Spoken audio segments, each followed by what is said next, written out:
Neck dissection has been a standard method of removing at-risk or involved cancerous lymph nodes in the head and neck for more than 100 years. Kreil first described the radical neck dissection in the early 1900s, but modifications by Baca and others helped reduce the morbidity associated with lymph node removal, allowing for nerve and structure preservation when oncologically sound. This chapter discusses one of these modifications in detail: the selective or supraomohyoid neck dissection. A selective neck dissection, including through 3, is typically used for malignancies of the oral cavity in patients with enero disease.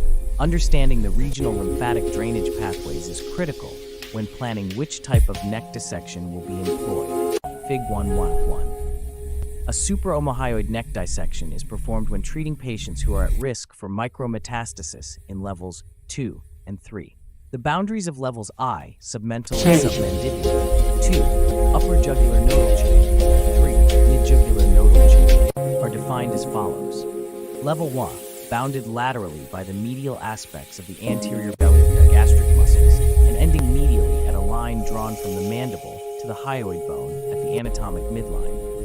Level B, bounded by the lateral aspect of the anterior belly of the digastric muscle, the medial aspect of the posterior belly of the digastric and stylohyoid muscles, and the inferior border of the mandibular body superiorly.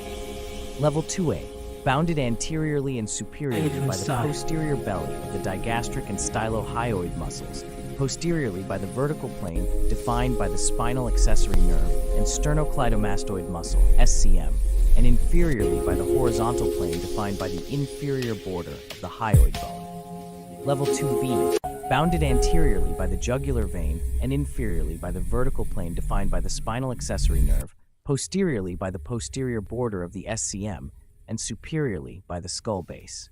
Connection Level 3, in spores. bounded superiorly by the horizontal plane defined by the inferior border of the hyoid bone, inferiorly by the horizontal plane defined by the inferior border of the cricoid cartilage and/or the omohyoid muscle as it crosses the internal jugular vein, anteriorly by the lateral border of the sternohyoid muscle, and posteriorly by the posterior border of the SCM. Incision planning and patient positioning for neck dissection.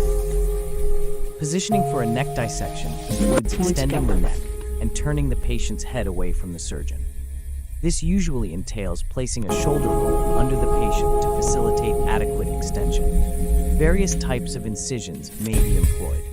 The authors typically use a hockey stick incision that extends from the mastoid tip down the middle of the SCM and then across the neck in a crease, which is usually over the lowest level that will be surgically treated. The incision can be brought across the midline to the contralateral neck in the same manner, creating an apron incision, which will allow access to both sides of the neck when indicated to treat bilateral neck disease. Raising the subplatysmal flap skin, subcutaneous incisions are continued down through the subcutaneous fat and platysma muscle, but not through the superficial layer of the deep cervical fascia. A superior subplatysmal flap is then elevated up to the inferior border of the mandible. Care is taken to keep the plane of elevation immediately subplatysmal to aid in identification and preservation of the marginal mandibular branch of the facial nerve. Laterally, the platysma muscle is not developed, and elevation must proceed over the external jugular vein and great auricular nerve. This allows for complete elevation of the flaps. Fig 1.2. Inferior elevation is performed in a subplatysmal manner down below where the omohyoid crosses the jugular vein. This allows for complete exposure of level 3 and for incorporation of level 4 if needed. The flap elevation can be extended down to within 5 to 10 millimeters of the clavicle to aid visualization. Level 1A IV neck dissection. After flap elevation, expose the anterior belly of the digastric muscle by making a midline incision from below the mentum to the hyoid bone. It is important to include all the fibrofatty contents from the contralateral medial edge of the digastric muscle. The elevation continues to the medial aspect of the submandibular bone to complete the level 1A dissection, Fig 1.3. The marginal mandibular branch of the facial nerve can be located approximately 1 centimeters inferior to angle of the mandible. Incisions brought across the neck are always 2 finger breadths below the angle to prevent inadvertent injury to this nerve. The marginal mandibular branch of the facial nerve lies between the superficial layer of the deep cervical fascia and the adventitia, investing the anterior facial vein. The superficial layer of the deep cervical fascia is incised at the inferior border of the submandibular gland. It must be elevated and may be tacked to the platysma muscle to aid in elevation. Care must be taken to preserve the marginal mandibular branch of the facial nerve and reflect it superiorly, along with the superficial layer of the deep cervical fascia, and to remove any submandibular retrovascular, perifacial lymph nodes in the area. This is accomplished by developing a plane between the vein and superficial layer of the deep cervical fascia, keeping the fat pad that contains the facial nodes down in the specimen, along with the submandibular gland, and elevating and protecting the nerve. At this point, the anterior belly of the gastric muscle is isolated, and the gland and fibrofatty contents of level 1A are brought posteriorly across the mylohyoid muscle. Retract the mylohyoid muscle, identify and preserve the lingual and hypoglossal nerves. Then identify, ligate, and divide the submandibular duct, submandibular ganglion, and corresponding vasculature. Level 1 is released and left pedicled by the inferior fibrofatty attachments to levels 2 and 3, Fig 1-3. Level 2-3 neck dissection. Identify the posterior belly of the digastric muscle, creating the digastric tunnel back to the mastoid tip under the SCM, Fig 1-4.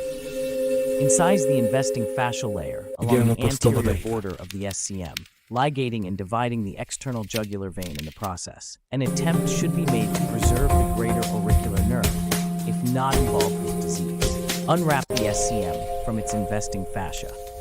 This is accomplished along a broad, superior to inferior plane from the digastric muscle superiorly to the omohyoid muscle inferiorly. Identify the spinal accessory nerve at its entrance into the SCM and trace it under the posterior belly of the digastric muscle. The spinal accessory nerve typically passes lateral to the internal jugular vein just before diving under the posterior belly of the digastric muscle. The nerve will occasionally bisect or run deep to the jugular vein.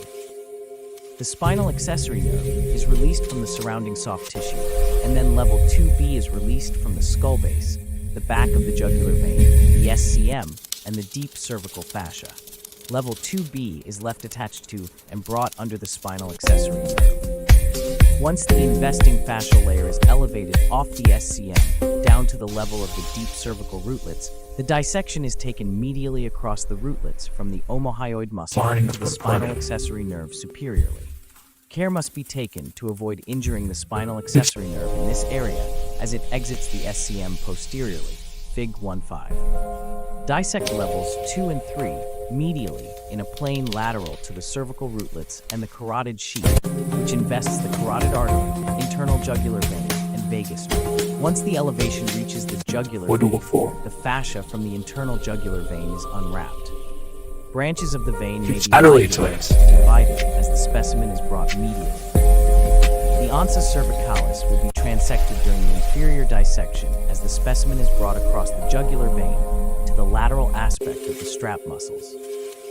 Superiorly, the hypoglossal nerve, which runs lateral to the carotid artery and medial to the jugular vein, must be protected under the digastric muscle. The ansa hypoglossae will likely need to be transected as the specimen is brought medially to the hyoid bone and strap musculature. The specimen is then dissected away from the hypoglossal nerve and posterior belly of the digastric muscle until it can be easily removed.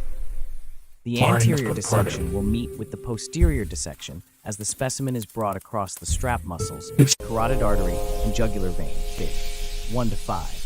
When a larger nodal burden is present, an extended selective neck dissection or a modified radical neck dissection is indicated. Lesions in the oral cavity that approach or cross the midline require treatment of both sides of the neck.